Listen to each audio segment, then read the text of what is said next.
नमस्ते प्रणाम। हम केसर लाल सबके गोड़ छुके गोड़ लगतनी और happy birthday to you Mahesh Baba positive entertainment. आपको जन्मदिन की ढेर सारी शुभकामना। ईश्वर ऐसे ही आपको तरक्की दे, मेरी शुभकामना है।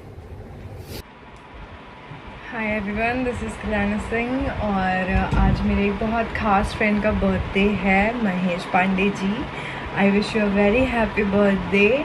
God bless you. भगवान आपको और आपके परिवार को हमेशा स्वस्थ रखे, खुश रखे और आप बहुत तरक्की करो, दिन दुगनी रात चौगनी तरक्की करो।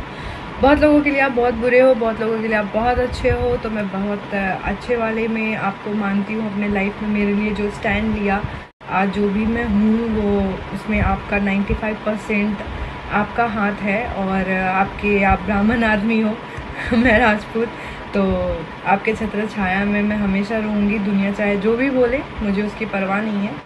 और हमेशा मेरा ऐसे ही साथ दीजिएगा और भगवान आपको बहुत स्वस्थ रखे। और दिल से बहुत बहुत बहुत happy birthday. God bless you. आपकी उम्र बहुत